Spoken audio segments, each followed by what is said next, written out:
구름 낀 하늘처럼 우리 시장도 미국의 금리 인하 기대감과 경기 둔화 조짐이 교차하고 있습니다.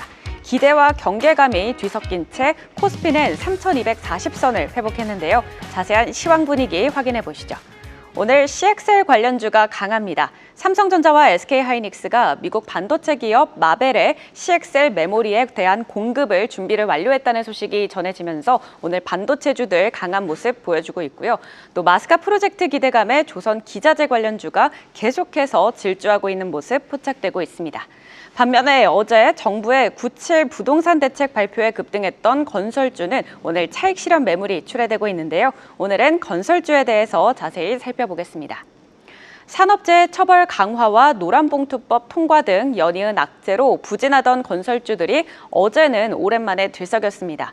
어제 한일시멘트는 4% 넘게 올랐고요. GS건설과 대우건설, DL-ENC 등 모두 상승세를 보였고요. 또 건설 중소형주인 KD는 상한가를, 그리고 동신건설과 금호건설도 두 자릿수 상승률을 보였습니다.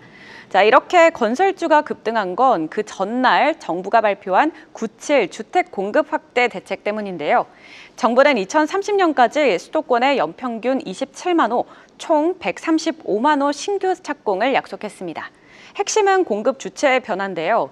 LH가 토지를 팔던 방식에서 벗어나 직접 시행으로 5만 호 이상을 공급하고요. 또 노후 공공임대 재건축과 유휴 부지를 활용해 추가 물량을 확보한다고 밝혔습니다. 한편 규제도 병행이 됐는데 LTV 규제 강화와 함께 전세 대출 한도 축소와 같은 수요 억제책도 함께 담겼습니다. 자, 그러니까 종합해보면 공급은 확대하지만 민간 정비사업 규제 완화는 제외되면서 공공성이 강화됐다는 점이 특징적입니다. 주식시장에서는 일단 건설주에 대한 투심이 몰렸지만 증권사들의 시각은 조금씩 달랐는데요. 부정적인 시선과 중립, 그리고 긍정으로 나뉘었습니다. 네, 우선 부정적인 시각부터 확인해 보시죠. 유진투자증권은 실질적인 공급 확대 효과가 부재해서 주택가격 상승세는 앞으로 지속될 것이다 라고 말했고요. 또 정비사업 규제 완화가 빠지면서 주요 건설사 실적에도 효과를 주지 못할 것으로 전망했습니다. KB증권 역시 이재명 정부의 첫 주택 공급 대책은 부진한 건설주의 주가 흐름에 변곡점이 되지 못할 것으로 진단했는데요. 과거 정권들에서 이어진 반복적인 주택 공급 대책 발표와 낮은 실행률에 따라 투자자들은 더 이상 주택 공급 숫자에 크게 반응하지 않는다고 밝혔습니다.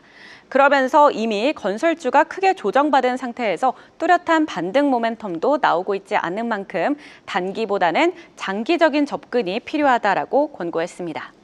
자, 중립적인 시각도 나왔는데요. NH투자증권은 인허가 기준이 아닌 착공 기준으로 공급 목표를 제시한 점은 긍정적으로 평가를 했고요. 또 부정적인 면에서는 현실성 있는 목표를 통해 긍정적이죠. 현실성 있는 목표로 정책 신뢰성이 높아졌다라고 판단을 했습니다. 다만 주택 공급 과정에서 공공성이 강조돼 민간 중심의 대형 건설사들의 수혜는 제한적일 것이라고 내다봤습니다.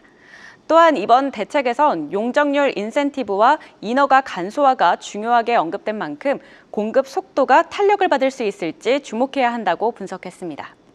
하나증권은 이번 주택 공급 확대 방안은 건설 대형사에게는 미미한 영향을, 하지만 중소형 건설사와 건자재 업체에게는 호재가 될 수 있다고 전망을 했고요.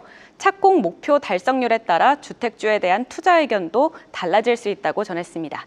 따라서 주택주 전반적으로는 관망 의견을 유지했고 중소형 주택주는 단기 트레이딩 구간으로 판단했습니다. 마지막으로 긍정적인 시각도 나왔는데요. LS증권은 수도권 공급에 공공의 주도가 확실해진 만큼 공공사업 비중이 높은 중견 건설사의 기회 요인이 될 것이다 라고 전했고요. 또 삼성증권에서는 2023년부터 감소한 인허가로 인한 입주 물량 감소는 불가피하다는 점에서 단기 실적에 미칠 영향은 제한적일 것으로 내다봤습니다. 하지만 착공 물량 확대가 입주 물량 확대로 이어질 것이란 점, 그리고 인허가 절차 간소화나 모듈러 주택 공급 활성화 등은 중장기적으로 건설사에게 실적에 긍정적인 영향을 줄 것이라고 예측했습니다.